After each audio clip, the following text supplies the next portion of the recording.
بسم الله الرحمن الرحيم لا حول ولا قوة إلا بالله العلي العظيم الحمد لله رب العالمين وصلى الله على سيدنا ونبينا أبي القاسم المصطفى محمد صل على محمد وآل محمد وآله الطيبين الطاهرين لا سيما بقية الله في الأرضين أجل الله تعالى فرجه الشريف.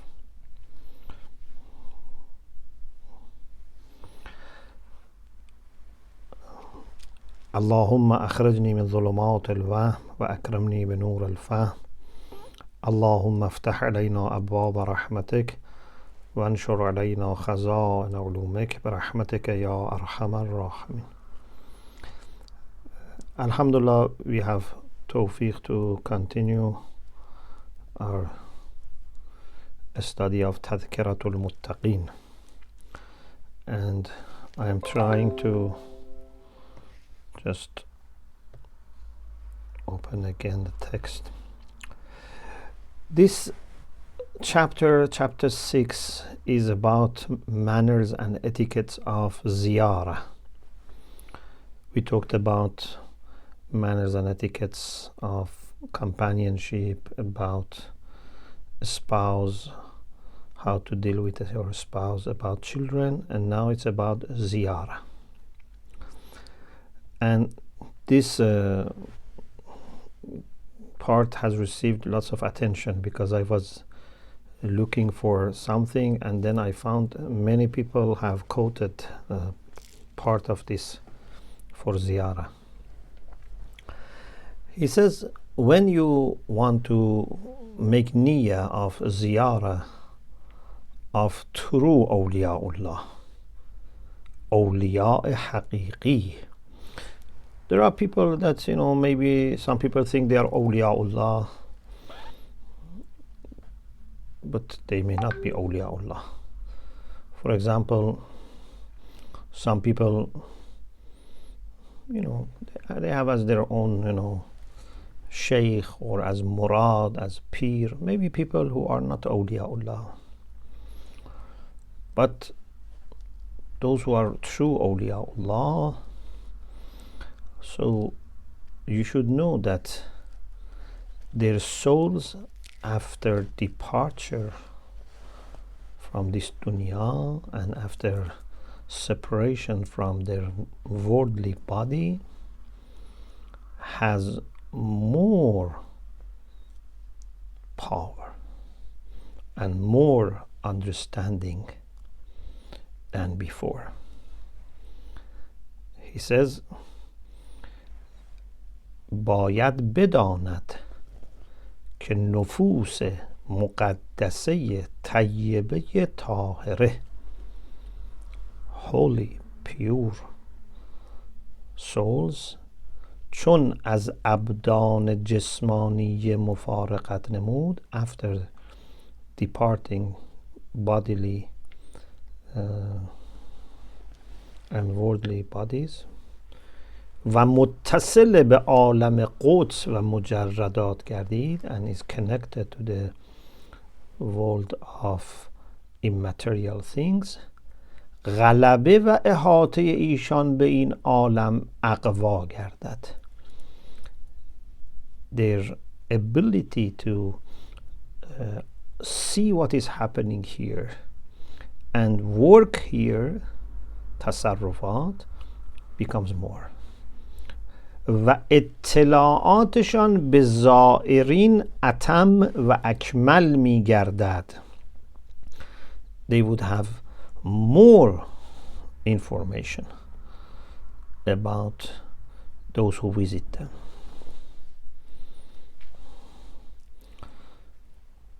So you should not think you are visiting a person who is dead, a person who doesn't understand, and Allah would inform them after you request, for example, something. Allah would convey your message to them, or because of your ziyarah, Allah would give you something only. You are visiting people who are alive and have more understanding, or at least we can say less restrictions than before. For example, if 10 people from different countries, different regions, visited Imam Raza alayhi salam when he was physically alive, although Imam as Imam can understand what is in their heart and what they want to say, but if he wanted to process it through his worldly body, each person had to speak at each time. So for example, 10 people speaking at the same time would make the brain of body maybe not able to process, especially if they speak 10 different languages. Yes, Imam through his knowledge of Imamah can understand, but I'm saying there are restrictions to his body and to his physical brain. Now that those restrictions are over, thousands of people, tens of thousands of people in the shrine talk, and he can understand. So when he said it becomes atam wa akmal, it becomes more, I think he means in this way. And then he refers to the ayah, hum ahya'un inda rabbihim yurzaqun. Those who are killed for the sake of Allah, they are alive, close to their Lord, they receive sustenance. Or farahina bima atahumullah min fadli, they have joy, they have happiness, they have understanding. Then he says, پس نسیم الطافشان و رشحات انوار آن بزرگواران بر زوار و قاصدین ایشان میرسد. So the breath of their favor and their radiation of their lights would reach their zowar, those who visit them, and those who intend qasd, those who intend visiting them. خصوصا للخلص من قاصديهم, especially those who want to see them and visit them and they are pure, they are sincere. So your understanding should be that you are visiting a person who is alive and has even more power and more understanding than when he was confined to some restrictions of dunya somehow. So, what should be our intention when we go for ziyarah?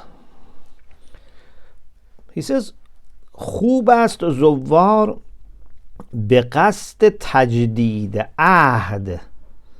It's good if the pilgrims go for renewing their allegiance with them and to raise their kalima, their word, to say that we love you, we believe in you. Even if your enemies don't want, despite their desire, we go. Also, you have the intention of ziyarah of a mu'min who is pure. Ziyarah of mu'minin is very good, but ziyarah of imam of mu'minin who are complete in their iman is great. And also with the hope of benefiting from their shafa'ah for forgiveness of the sins. And also with the hope of getting lots of grace and lots of favor from Allah subhanahu wa ta'ala. So there are several things that we can have in mind when we go for ziyarah. The manners are mentioned in the books of mazar, Kitab al Mazar and the plural Kutub al Mazar. Mazar means ziyarah. In the books about ziyarah, there are etiquettes and manners. Also in the books of dua, the section about ziyarat, you will find some manners. But spiritually, what he wants to focus on is that you should remember that they are aware of your harakat and sakanat.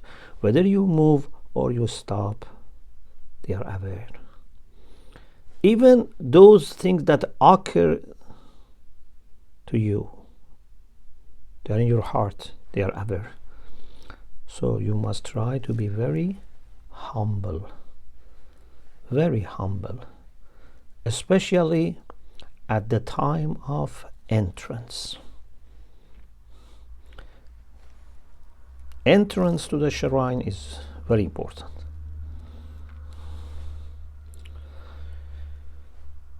Physically, when the door is open, everyone can enter. But not everyone who enters the walls of shrine enters the sanctity, the sanctuary, the haram. Their bodies may go, but their spirit may be denied entrance. In the time of life of Imams or Prophet, sometimes they were visited by people that they didn't like. Sometimes maybe enemies of Allah went close to them. Sometimes hypocrites maybe went close to them. For some reason they were not stopping them. But maybe they didn't like them to be there. Sometimes they imposed themselves. Anyway, in dunya, it was possible to be under the same roof as the prophets and imams, but not being welcomed in their heart. It was possible. Because this is dunya and this is worldly boundaries. People that you love may stay outside. People that you don't love may come inside. It's possible. But when it comes to the spiritual world, no one can get close to someone unless he's welcomed or she is welcomed. So when we want to enter the shrine, if you just want to go with body, okay, you can go. But if you want to be going with your spirit and you want your spirit to be welcomed, izn dukhul is very important. Permission for entrance is very important. And it should be asked for at the beginning, because if you go inside and ask for permission, it's not very respectful and polite. So before entering, we should ask for permission. Maybe even when we want to leave our city, we can ask for permission. That, oh Imam, I am leaving my home, moving towards you, and I need permission to come and see you. In this way, even the whole trip can be counted as part of Ziyarah. But the last chance for seeking permission is when you are entering the shrine, or at least the very last room that you enter. This is the very, very last chance. So izn dukhul is very important. So he says, باید کمال سعی در تضرع و ذل و انکسار بنماید، خصوصا در حین دخول به مرقدهای شریفه. Must try to be very humble, especially when entering their marqad. Marqad means it's used in general for, grave, but it means place of sleeping, place of rest. Man ba'athana min marqadina. In the case of Imam, we can say shrine because we don't believe they are, dead, or, people may say, marqad or grave or, things like this, but it means the place that they stay, the place that they are there. It's their bait, it's their house. و حواس خود را به تمامه و کمال جمع نماید. And should try to collect his or her attention and thoughts. Because تفرقه حواس و تشتت افکار باطله, when your attention is divided and you have many false thoughts and bad thoughts in mind, it's like turning your back to Imam. به منزله پشت کردن به امام است. It's very bad if we meet someone physically and we turn our back to that person. In physical encounter, this is impolite, very bad. Yeah, we should have face to face. If I turn my back to someone, it's impolite. In the spiritual encounter, so we cannot judge by body whether the face is facing or if back is facing. How we judge in a spiritual encounter? We judge based on attention. Where is your attention? Is your attention here like salat? Yes, you are facing Qibla. Okay, this is about your body. But what about your spirit? You have to see where is your attention. For Ziyara also, attention is very important. مبادا با کسی صحبت خارجه بکند. Okay, we say you have to try to have peace of mind, focus, concentration. Now imagine if someone starts speaking with someone else when you are in the shrine. You shouldn't speak with someone else. If something emergency happens, something very small, you see someone, you say salam alaikum. But to have conversation, especially under the same roof, in the same room that Imam is there. Yes, some shrines are very big, maybe there are other halls, there are other places. You can meet, you can even sometimes do mubahatha. It's all under shrines, maybe authority or office, whatever, but very close to Imam where it's the last room, no. And if it is about dunya, it's better not at all to be in that realm. So this is even things which are halal. Na'udhu billah, if someone is doing ghibah, for example, or listening to ghibah, or telling lies, or doing other ma'asi, no. Certainly in no place, especially in these holy places. Even, he says, we should not raise our voice, speak loudly. He says, لا ترفعوا أصواتكم فوق صوت النبي. Don't raise your voice above the voice of the Prophet, would apply to such places as well. Here also you should not speak loudly, especially in the shrine of Amirul Mu'mineen, who he says is like the nafs of the Prophet because of Ayatul Mubahilah. He's very close to the Prophet.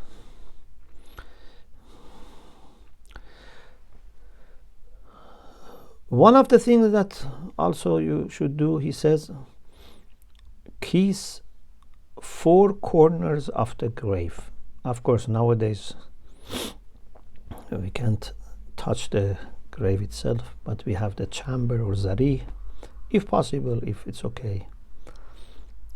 And say your hajat. You can ask Allah in that holy place directly. You can ask Imam to ask Allah as Shafi', intercessor. And you can ask Imam, but you know that you ask Imam because he is a servant of Allah, not that he is independent. It's very obvious. So he says, tell Imam, یا من بازمانده را نزد خود از وفا طلب، یا تو که پاک دامنی مرگ من از خدا طلب. Either you call me toward yourself because you are very loyal. Loyalty is not only for friends or for a person who is lower to the person who is higher. Loyalty is horizontal and vertical, and therefore velaya comes with loyalty, true velaya. Divine velaya comes with loyalty. Imam is also very loyal. He would not easily, lose his followers. So, if possible, call me toward yourself because you are very loyal. If I am so bad that you cannot call me towards yourself, then you who are close to God and you are pious, ask Allah to take away my life. I don't want to continue this life and become worse. So, Ya mane bazmande ra. Bazmande means someone who is left behind. Imagine a caravan is traveling and someone is left behind because he was not able to, for example, join them in the morning. He was sleeping, falling asleep, and they left. In spiritual journey also this happens. Sometimes we may fall behind. Everyone has moved. So, یا من بازمانده را نزد خود از وفا طلب. Talab here means seek. Ask me to come close to you because of your loyalty. یا تو که پاک دامنی, or you who are very pak daman, pious. مرگ من از خدا طلب. Ask Allah for my death.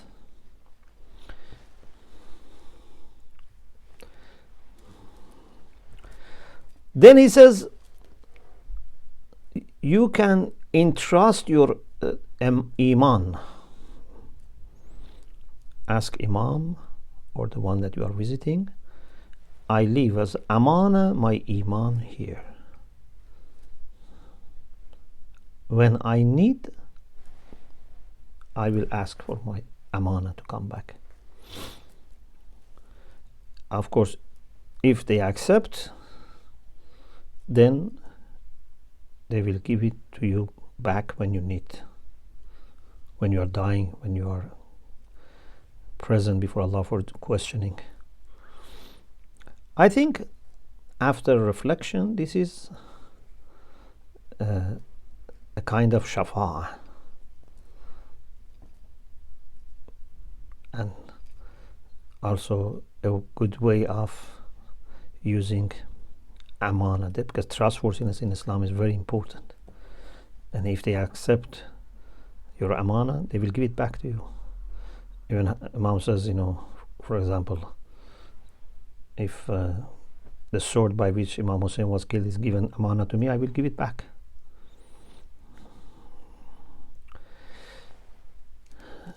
So shaitan would not be able to rob it from you in the time of death. شیطان نتواند در حین مردن از وی بستاند.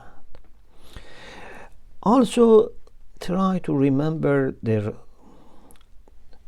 tragic events, their masa'ib, calamities that happened to them, especially in the shrine of Imam Husayn alayhi salam. Try to remember those masa'ib as much as possible, one by one, yeki tafsilan, if possible, and cry for them. This will put you in a good relation with them. This would soften your heart. This would be good for polishing your heart, removing sins. And make a very good tawbah, if possible. Make a very good tawbah with all the requirements of tawbah, and make Imam your witness and shafi'. So say to Imam, I want to do tawbah, you are my witness, and please also be my shafi, so that my tawbah is accepted. And then try to keep, that tawbah intact. So when you return with the lips that you have kissed the shrine, or with the hand that you have touched the shrine, and in general with your body that you have got light, don't commit any sin. Even از لغویات بیفائده هم اجتنابند. Even don't waste your time on things which are not useful or beneficial, even if they are not haram.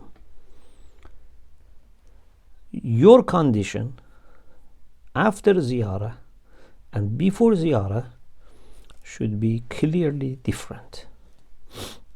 So you should not be the same person. You should yourself sense, and people should also sense, that this person has made some changes. One of the things that also you should observe is to be considerate towards khuddam and mujawirin.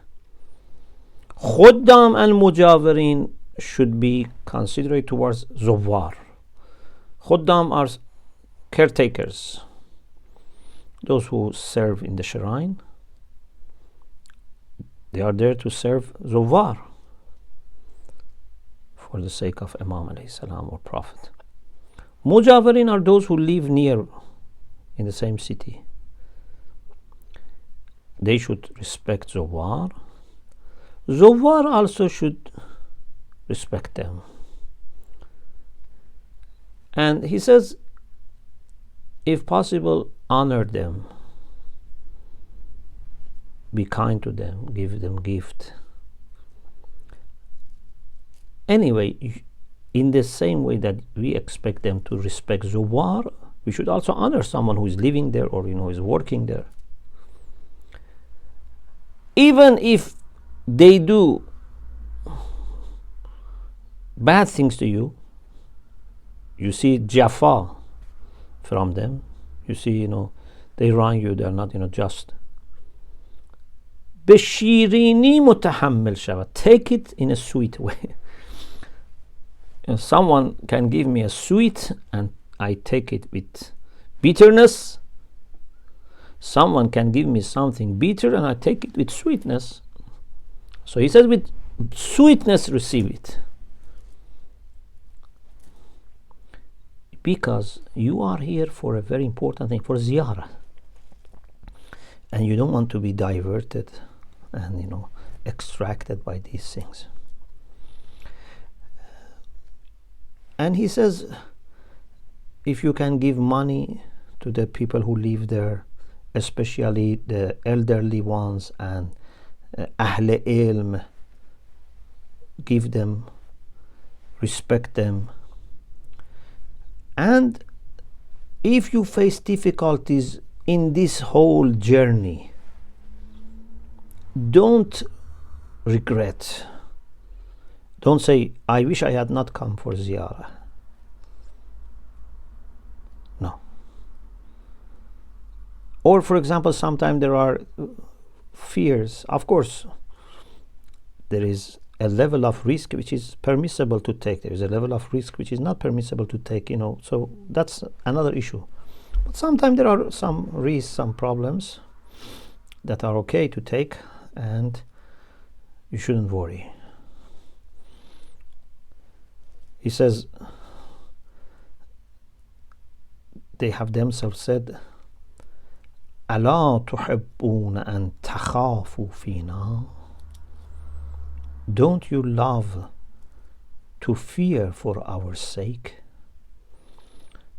Sometimes when you have a sacred goal, then you may be facing some situations that you have fear. For example, if someone gives me a very important jewel to give to someone else, then I have fear that maybe robbers will rob me. But I accept this fear. So sometimes there might be some problems. For example, if you go for Hajj, sometimes maybe there's fear that some people would not treat Shia properly. Okay, this is a sweet fear. Of course, I'm not saying we have to take all the risks, when it's a life-threatening situation. It depends on the decision of leaders and maraja. Should we go for Ziyarah even if we are killed or injured, etc.? That's another issue. But I'm talking about reasonable risks. And when you go for Ziyarah, especially in the past, because they were not in the need of booking in advance or taking leave, etc. Or maybe even today some people can still have that freedom. So he says, when you are there for Ziyarah, don't rush in returning, and try to stay there, and don't think too much about I have some work to do, my home is empty, and I don't have enough money, my friends are going back. He says these can be sometimes temptations, not always, because a wise person can understand whether these are genuine or not, but sometimes it's just temptations. Shaitan doesn't want us to remain in that holy place and wants to rush us. And the difference is that, for example, sometimes you go for another trip, maybe for a business trip or for a holiday, you stay very long. But when you go to a holy place, you make it very short. So this is one way of understanding whether you are genuinely in need of returning quickly or not. Especially, he says, is Friday is near, try to not miss Friday and night of Friday. Or if it's one of those occasions of Ziyarat makhsus, there are days that we have a special Ziyarah. He says, you see, maybe it has taken you 40, 50 years to come. Don't say, I will come again. Why in 40, 50 years you didn't manage to come? And who said you are going to come again? So if you can, stay longer. And he says it has been experienced that sometimes when we are there, we think I will come quickly, but later we are not able to go back quickly. So if possible, try to take your time. Now, when you are there, should you go to the Haram, to the shrine, many times, or just, for example, in the morning and evening? He says some great people, buzurgan, like great scholars, they said go as many times as possible, هرچی بیشتر بهتر. The more the better. But he says maybe we cannot agree with this group in general, or we can say without a reservation,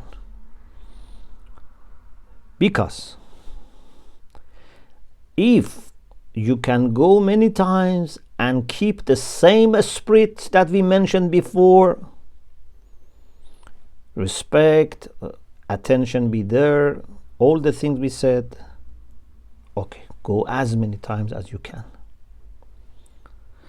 But if going very often would reduce the quality, then we have to allow tafsil. Means there are other factors. Sometimes we may say go again, or we may say reduce. He doesn't say I say would reduce. He says there is tafsil. You have to find out whether going more, for example, it's one factor can be whether going more is going to help or going less is going, because sometimes I go less and it doesn't help me. Sometimes I going more, it helps me. Here there is a discussion, and maybe one factor can be not to prolong. Maybe you go few times, but not to prolong your stay to the extent that you would get bored with being, or it would lose its significance and attention. But there are other factors as well, so let's keep it as much as he said. And he says this paper, this book doesn't have capacity for more. Wallahul alimu bis-sawab. Allah knows. So this is the discussion about Ziyarah. Inshallah, the next discussion is about Hajj, the etiquettes and manners of Hajj. Alhamdulillah Rabbil Alameen.